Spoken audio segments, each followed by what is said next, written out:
Olá, povo de Deus, a paz do Senhor para vocês. Espero que todos vocês estejam bem, né? Mais uma vez a gente fala que não é a situação que a gente deseja, não é? Mas a gente espera que o mais breve possível nós estejamos presencialmente, toda a turma, né? Para que a gente possa falar um pouco mais sobre o reino de Deus, sobre a palavra de Deus. Bom, hoje nós vamos falar um pouco sobre o capítulo 4, né? Você que está em casa é privilegiado porque eu vou conseguir terminar todo o capítulo 4. Os meus alunos, os nossos alunos do presencial, a gente não saiu nem de Salomão, a gente não começou a falar sobre os outros reis ainda, de tanto que o exemplo de Salomão, a vida de Salomão, nos chamou a atenção. Então eu vou tentar. Eu já dei essa aula presencialmente no domingo passado. Eu vou tentar hoje resgatar algumas coisas que nós discutimos presencialmente. Vocês estão vendo aqui as bonecas, são as bonecas da minha filha. Vocês já viram que a minha filha apareceu aqui no vídeo, tá? Ela falou bem assim que quer assistir a aula comigo, é porque eu cheguei agora do trabalho, então ela queria um pouquinho de atenção. Aí ela está aqui escrevendo no caderno, no caderno dela ela diz que está estudando, né? Então, enfim, se vocês ouvirem uma criança falando da minha filha que está aqui no quarto comigo enquanto eu estou dando essa aula. Bom, na aula passada nós falamos sobre os livros de 1º e 2º Samuel e eu queria saber se alguma coisa chamou a atenção, né, naquilo que nós discutimos dos livros de 1º e 2º Samuel, que são livros históricos também, né? Só recapitulando um pouquinho, nós demos destaque para a vida de Samuel, para o profeta Samuel, que Samuel é como se ele fosse a representação de Cristo, a tipologia de Cristo na antiga aliança. A única coisa que Samuel não foi rei, né? A única coisa que ele não foi, mas então ele exerceu os ofícios de profeta, de sacerdote, de juiz, só não foi rei. E aí Jesus já no Novo Testamento ele exerceu, né, esses 4 ministérios, não, minha filha, esses 4 ministérios, né, o sacerdócio, foi profeta, juiz e foi rei. Então, assim, falamos sobre a vida de Saul, falamos sobre Davi, vimos que Davi ele foi um rei segundo o coração de Deus, né? Deus ele escolheu Davi não como um rei, foi o rei responsável por grandes conquistas, por grandes batalhas. Davi ele enfrentou isso ao longo do seu reinado, ele era um guerreiro, ele foi forjado nas batalhas, não é? E aí Davi morre, e Davi deixou como seu sucessor seu filho Salomão. Eu posso imaginar que, até pela sabedoria de Salomão, Salomão ele foi bem instruído por Davi, né? Salomão foi um homem com uma grande sabedoria, né? O livro de 1º Reis, se não me engano, até o capítulo 13 de 1º Reis, o autor vai falar sobre a vida de Salomão, tamanha importância de Salomão para Israel. Antes da gente falar especificamente sobre Salomão, né, só queria dizer para vocês, né, que o livro de Reis, o primeiro livro dos Reis, de acordo com a Septuaginta, né, ele é o terceiro livro do reino ou o quarto livro do reino, né, que é o 1º e 2º Reis. Na Vulgata, ele é o primeiro livro dos reis. No hebraico, ele é chamado de Melachim, Melachim, né? Tento falar aqui em hebraico, que significa reino. É o propósito do livro dos reis, é relatar, né, a divisão do reino de Israel em 2 reinos, tá? Essa divisão, ela não aconteceu com Salomão. Salomão assumiu o reino unificado. Salomão ficou 40 anos reinando em Israel, né? O reino era unificado, certo? Na sua capital política e religiosa, como sendo Jerusalém, né? Na verdade, quando Davi assumiu Israel unificado, né, depois que ele derrotou Isbosete, que foi o filho de Saul, Davi unificou o reino. Então, né, ele trouxe a capital de Hebrom para Jerusalém, né? Que o reino unificado então tem como capital Jerusalém.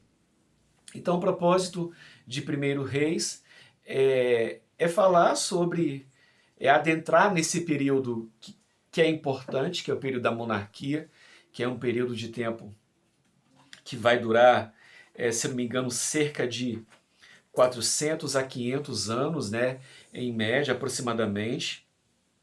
E o primeiro grande rei após Davi foi Salomão, né, aí estendendo a dinastia davídica, né, a descendência de Davi no trono de Israel.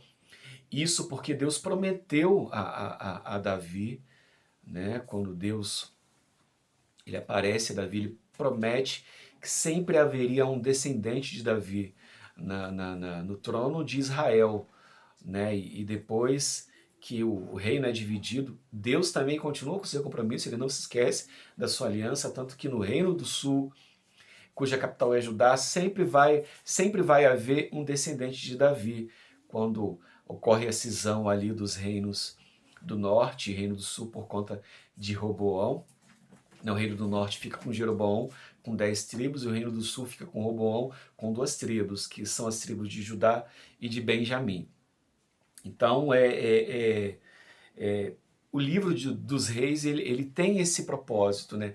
Começar a falar sobre essa dinastia, né, de Davi, essa descendência de Davi no trono de Israel, até quando a Babilônia invade, e aí o povo de Deus ele vai para o cativeiro, né, e fica lá no cativeiro 70 anos, né? A Babilônia invade o Reino do Norte antes, né? Acaba com o Reino do Norte antes. Pouco tempo depois, invade o Reino do Sul, certo? Cuja capital é Judá. E a capital do Reino do Norte, que é o Reino de Israel, é Samaria, tá? A gente precisa deixar isso muito bem claro, porque depois a gente vai falar até sobre a origem dos samaritanos, quem eram os samaritanos, né? A gente vai falar um pouquinho sobre isso. E por que o povo judeu tinha preconceito em relação aos samaritanos. A gente vai ter tempo aqui de falar um pouquinho sobre isso, porque eu acho que é uma coisa muito bacana que o livro de Primeiro Reis aponta. Bom, vocês viram que eu estou adiantando muita coisa, eu gosto de fazer isso até para a gente visualizar melhor. Né, minha filha? Então, a data que o livro foi concluído é no ano próximo ao ano de 536, quando terminou o cativeiro babilônico, tá? O autor, ele é anônimo, o autor do livro é anônimo, senta minha filha, o autor do livro é anônimo, mas, segundo a tradição, a autoria é de Jeremias, do profeta Jeremias. Eu penso que seja porque Jeremias ele acompanhou o cativeiro e tudo, mas assim, uma questão minha, né? O Jeremias ele morreu antes de finalizar o cativeiro, então eu acredito que não seja Jeremias o autor do livro de Primeiro e Segundo Reis, tá? Então, vamos falar um pouquinho sobre Salomão. Salomão, a gente estava discutindo lá na aula sobre essa questão da sabedoria de Salomão, né? E eu acredito o seguinte, que Deus, quando ele nos dá um dom, na verdade, ele aperfeiçoa o dom que nós já temos, né? E por que eu parto desse pressuposto? Porque Deus, ele, quando Salomão tem essa visão lá em Gibeão, né? Quando Deus aparece para Salomão em Gibeão, Deus ele pergunta para Salomão o que ele queria. E Salomão, e eu acredito que isso foi um grande teste, Salomão podia pedir tudo, pedir riquezas, podia pedir paz no reino, podia pedir, enfim, a extensão do reino. Mas ele pediu sabedoria. Ele pediu sabedoria. Aí Deus, ele diz assim a Salomão: porque você me pediu sabedoria, então eu te dou riqueza e ainda te dou poder. Então, assim, eu acredito que Deus ele fez um grande teste com Salomão. E Salomão passou no teste, porque Salomão pediu justamente aquilo que Deus queria dar a Salomão, que era sabedoria. Né? Então, é essa questão que eu coloco aqui de antemão, né? Que Deus ele aperfeiçoou um dom que Salomão já tinha, né? E aí, logo após, em seguida, se não me engano, está lá em primeiro Reis, no capítulo 3, né? Primeiro Reis, capítulo 2, é quando Salomão, ele, na verdade, desculpa, né? No início, se não me engano, até o versículo 15 de primeiro Reis, capítulo 3, até o versículo 15, é a história de Deus aparecendo para Salomão em Gibeão. Né? E a partir do versículo 16 é quando ocorre o primeiro teste, né?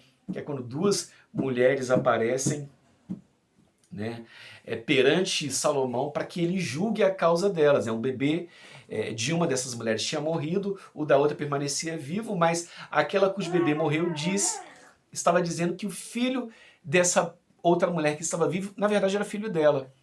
E aí Salomão, né, já usando o dom que Deus tinha lhe aperfeiçoado, que é o dom da sabedoria, ele diz: então vamos dividir a criança ao meio. E aí a mãe da criança, a mãe natural da criança, ela não aceita, diz: não, é melhor que o bebê não fique comigo, fique com ela e permaneça vivo. E aí Salomão, julgando o instinto materno que apareceu naquela mãe, dá a causa ganha para a mãe verdadeira do bebê. Então nós vemos aí o primeiro teste que Salomão ele passou, né? O teste da sabedoria de Salomão. E assim, e a sabedoria de Salomão era uma sabedoria que extrapolava o reino de Israel, né? Salomão ele foi visitado, né? A rainha de Sabá veio de fato comprovar se Salomão era aquele homem mesmo cujas pessoas diziam sobre a sabedoria.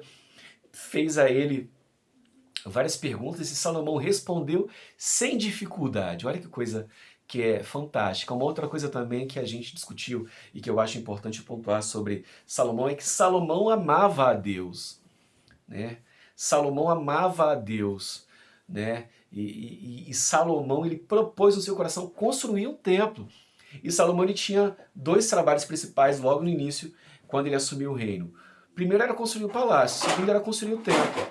E Salomão, ele construiu o templo em 7 anos e só depois ele concluiu o palácio, né? E aí mais uma vez, né, o Salomão ele introjetando esse desejo que Davi tinha, né? Davi ele falou: olha, eu moro em um palácio belo, um palácio estrondoso, e Deus ele não tem uma casa para habitar.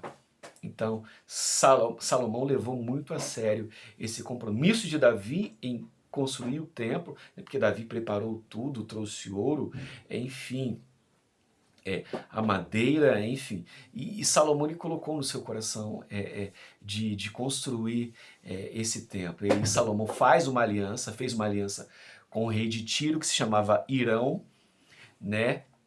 E aí depois, por conta dessa aliança, Salomão dá para ele algumas terras. E Salomão, em troca, ele recebeu os cedros do Líbano, que eram madeiras, né, para revestir o templo, para revestir o Santo dos Santos, né? Então, se vocês puderem ler depois, né, no livro de 1 Reis, tem a descrição de todos os utensílios que eram feitos de ouro e que faziam parte do ornamento do templo, né? A questão do Santo dos Santos, dos querubins que estavam sobre os Santos dos Santos, né? Toda essa descrição que Deus já havia dado, né? E Salomão ele teve esse cuidado de preparar um lugar onde a presença de Deus pudesse habitar. Então, isso é uma coisa muito bacana, uma coisa muito importante que houve em Salomão. É uma questão que, infelizmente, a gente precisa pontuar, é que Salomão ele se casou com com a filha de Faraó. E a gente sabe que os egípcios eles eram extremamente idólatras, né? Depois a gente até vai ver que lá na divisão, né, já adiantando, na divisão do reino entre Roboão e Jeroboão, Jeroboão levou o povo a pecar. Ele fez o povo cometer o pecado da idolatria, né? Tanto que ele construiu 2 bezerros de ouro.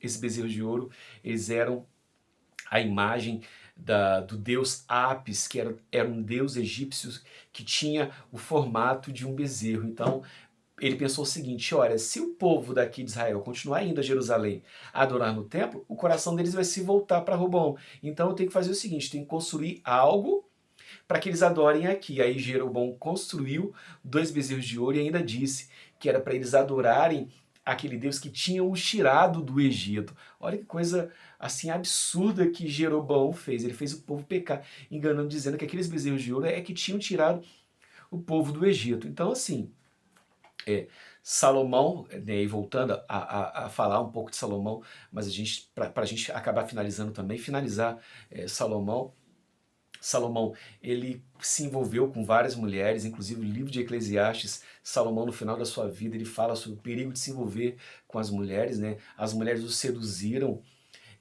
inclusive no livro de Reis, se não me engano, no capítulo 11, Salomão, o autor de Primeiro Reis, de Primeiro Reis diz que Salomão, ele amava aquelas mulheres, então aquelas mulheres levaram Salomão à idolatria. Ele não só cometeu o pecado da idolatria, como ele levou também o povo a cometer o mesmo pecado. Então, assim, Salomão, ele pecou, né, nessa questão da idolatria por conta dessas muitas mulheres que o ludibriaram, que o seduziram para que ele adorasse a esses outros deuses. E aí tem aquela grande pergunta: será que Salomão ele foi salvo?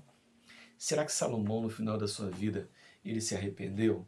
A gente leva a crer isso por conta de alguns escritos lá em Eclesiastes, se não me engano, no capítulo 2, capítulo 7 também, Salomão falando sobre a questão da vaidade, né? Então, eu acredito que Salomão ele tenha se arrependido no final da vida, mas enfim, a Bíblia não deixa isso muito claro, né? Tomara que a gente se surpreenda quando chegarmos no céu e Salomão está lá, né, salvo, e aí trazendo para nós uma confirmação de que de fato ele se arrependeu. Bom, Salomão, ele morre, e quem assume o trono é seu filho Roboão, e aí Jeroboão, que era uma pessoa importante também, mas ele era do exército, ele era capitão do exército, ele leva a causa do povo a Roboão, porque o povo, eles começaram a reclamar que Salomão foi muito pesado, pesou muito a mão na questão dos impostos. E aí Roboão ele pede a Jeroboão e ao povo um prazo de 3 dias para analisar aquela demanda, para só depois responder. E aí, enfim, no final e nesse intervalo de 3 dias, Salomão no Roboão, ele vai se consultar com os anciãos, e os anciãos dizem que de fato ele poderia aliviar na questão dos impostos, diminuir a questão dos impostos, que de fato Salomão tinha pesado a mão na questão dos impostos. E aí Roboão também se consultou com seus amigos que eram mais novos, e eles falaram que, olha só, seu pai pesou, então você vai pesar ainda mais como escorpião, né? Como escorpião ele pica, da mesma forma você vai fazer isso com o povo de Israel. Ele, inclusive, quando vai apresentar a resposta a Jeroboão, ele usa essa analogia do escorpião, né, da picada do escorpião, que ia doer ainda mais, que ia pesar ainda mais, inclusive até mais do que a mão de Salomão pesava. E aí há uma insurreição, né, 10 tribos proclamam Jeroboão como rei, e Roboão fica com os reinos de Judá, fica no reino do sul, né, cuja capital é Judá, e também a tribo de Benjamim fica com Roboão, e Jeroboão fica com as 10 tribos do reino do norte. Então, aí, olha só, por conta até da idolatria, né, gente, o profeta Aías, ele já tinha dito para Salomão que o reino ia ser dividido, e de fato foi dividido, mas Deus tinha um compromisso de preservar o trono de Davi. Por isso que Roboão ficou com as 2 tribos lá no reino do sul. Então, a partir disso, gente, a decadência espiritual e moral, religiosa de Israel, não só no Reino do Norte, como no Reino do Sul, foi terrível. Nós temos aí, a maior parte dos reis eram pecadores. Temos aí o exemplo de Acabe, que perseguia os profetas, que perseguia a Eliseu. Profetas, haviam vários profetas que eram vendidos, que eram profetas do rei, que só profetizavam aquilo que o rei queria, mas ao mesmo tempo tinham profetas que tinham compromisso com a palavra, né? Por exemplo, o profeta Aías, né? O profeta Elias, que ele foi duramente perseguido por Acabe e por Jezabel, né? E os profetas de Baal ficavam ali no entorno do rei Acabe e da rainha Jezabel, profetizando o que eles queriam, né? Amaciando o ego dos reis, né? E aí Elias tem aquele fato, né? Que Elias ele aparece diante de Acabe e de Jezabel e diz que não vai cair chuva do céu e nem orvalho da terra, segundo a minha palavra. E aí ele começa a ser perseguido, né? Ele foge, ele fica cerca de 3 anos sendo sustentado pela viúva de Sarepta, né? Que era uma cidade entre Tiro e Sidom, às margens do mar Mediterrâneo. Ele fica ali 3 anos e depois ele volta, ele se apresenta diante do rei, conclama todos os profetas, né? Cerca de 450 profetas de Baal e 400 profetas de Azerá. Ele conclama esses profetas no Monte Horebe, faz, né, ali um altar, encharca esse altar de água e ele interpela, olha, se de fato o Deus que vocês servem é o Deus de Israel, o Deus verdadeiro, vai cair fogo do céu e vai consumir vai consumir esse altar. E os profetas de Baal e de Azerá passam, clamam e nada acontece, e aí Elias clama a Deus e fogo do céu desce e consome o altar. Posso até já sentir que a nossa irmã, a nossa aluna Alessandra, está sentindo a presença de Deus aí, porque esse fato é um fato maravilhoso da palavra de Deus. Elias era um homem usado por Deus e é um exemplo de profeta para nós, né? E o fogo desce do céu, consome aquele altar encharcado de água. Enfim, mas mesmo assim o coração de Acabe e de Jezabel era tão duro que eles continuaram perseguindo o profeta Elias. Temos também o profeta Eliseu, um grande homem de Deus que recebeu porção dobrada, né? O mesmo poder espiritual que havia na vida de Elias repousou também sobre a vida de Eliseu. Foi um grande profeta, né? São exemplos para nós, gente. Eu não posso falar muita coisa porque eu preciso terminar essa parte aqui, mas enfim, eu estou levantando aqui as coisas que eu acho que são principais, né? Uma questão que a gente pode falar é que também haviam reis que eram retos, embora existissem, eram bons, mas que não retiravam os altos, né? Por exemplo, o rei Asa, ele foi reto aos olhos do Senhor, mas ele não tirou os altos que Salomão havia instituído é, é, na época, por conta da sua idolatria. Reis que eram de acordo com o coração de Deus, que faziam aquilo que era reto aos olhos do Senhor. Fora isso, Israel também passou por sucessivas conspirações de reis que ficaram um mês só reinando, né? Então Israel entrou numa instabilidade política muito grande por conta do pecado. Mas também nós temos, como eu já disse para vocês, reis que foram reis que fizeram aquilo que era reto aos olhos do Senhor. Se vocês lerem lá no segundo livro dos reis, tem um reinado do rei Ezequias. Ezequias, ele foi um rei abençoado, ele restabeleceu o culto ao Senhor, né? Ele tirou os altos, ele quebrou as estátuas, né? Ezequias, ele fez uma das maiores reformas religiosas que o Reino do Sul presenciou em Judá, uma reforma religiosa, inclusive, gente, que influenciou o Reino do Norte também, o próprio Asa, né? Aquilo que Asa fez influenciou o Reino do Norte, né? Tem aquele fato de Senaqueribe, quando vem invadir, né? Deus ele livra, Deus ele dá ao povo de Israel tamanho livramento. O exército de Senaqueribe tinha 185 mil homens que foram derrotados, gente.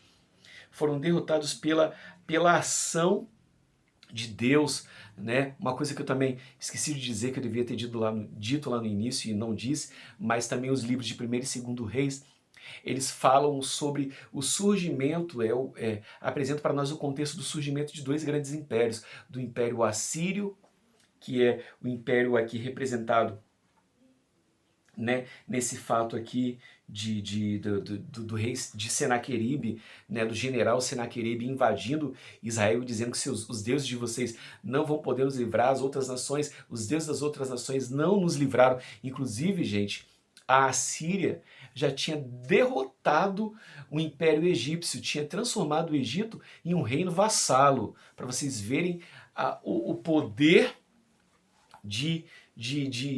da Assíria, e mesmo assim, mesmo Israel dividido em dois reinos, mesmo Israel sendo uma nação que não estava unificada nesse momento, Deus derrota a Assíria, uma ação milagrosa que derrota a Assíria. Mas enfim,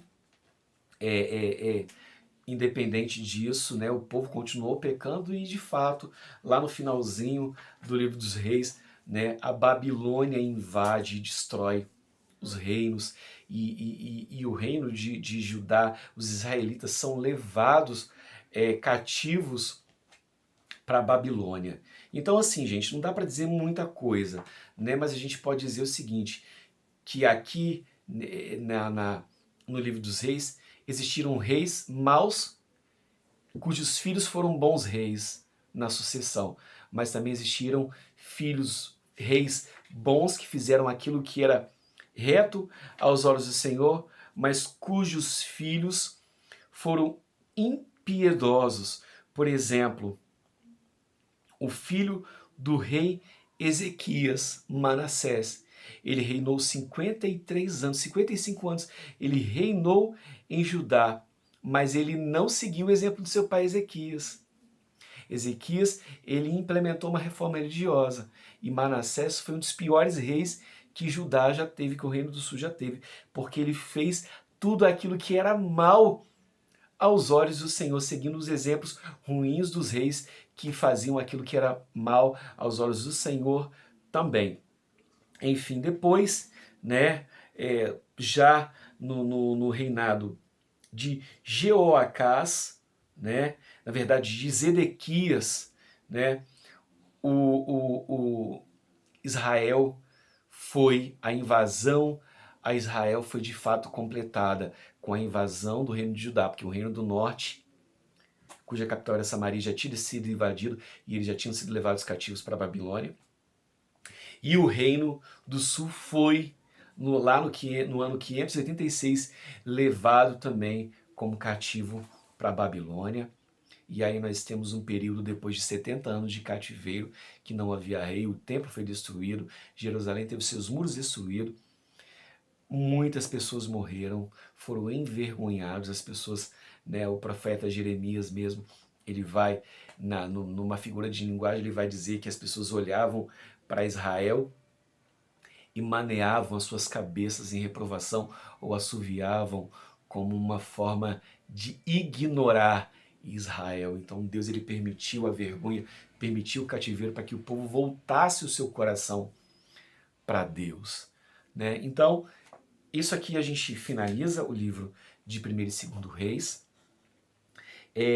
E também nós vamos falar só um pouquinho aqui para a gente finalizar essa aula sobre o livro de Crônicas. O livro de Crônicas não tem muita coisa para a gente falar, né? Vocês vão ver que tem um esboço expositivo no final do livro, falando sobre as crônicas também, sobre os reis, né? Ele vai levar um pouco de tempo falando sobre Davi, falando sobre Salomão, tá? Depois vocês deem uma lida, não tem muita coisa para a gente falar sobre o livro de Crônicas, tá? Bom, eu quero que vocês entrem em contato com os alunos da turma de vocês, para eles passarem, com os seus colegas de turma, para eles passarem um gabarito. Eu posso também depois passar o gabarito dos exercícios para vocês. Quero deixar para vocês aqui uma tarefa, né? Não vai ter como a gente fazer prova, mas eu queria que vocês escrevessem um texto, escolhessem, né? Já que nós estamos falando sobre reis, né? Nós vamos começar lá com Saul e depois com Davi, Salomão, e vão seguir os reis. Eu queria que vocês escrevessem uma redação de 20 linhas sobre um rei. Pode ser um rei bom, pode ser um rei que fez, pode ser um rei que foi reto diante do Senhor, ou um rei que fez aquilo que era mal aos olhos do Senhor. E aí nesse rei que vocês vão analisar, pode ser Jeroboão, Roboão, enfim, Manassés, Ezequias, Josias, aquele que vocês chamarem atenção. Ou pode também fazer uma redação sobre Samuel, sobre um profeta que se destacou, aí vocês têm 3,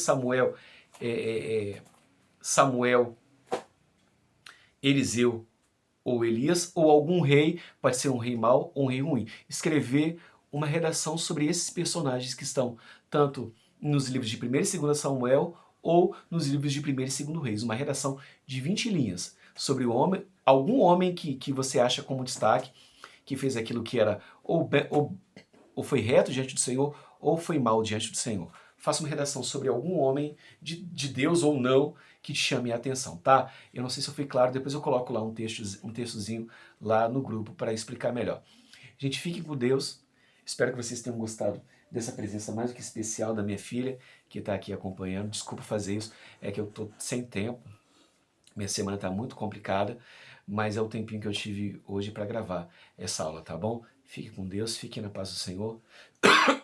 E que Deus continue nos abençoando e sarando essa nação para que a gente consiga, o mais rápido possível, viver esse momento, vencer esse momento de pandemia que muitas pessoas têm morrido. Deus abençoe a vida de vocês. Um abraço.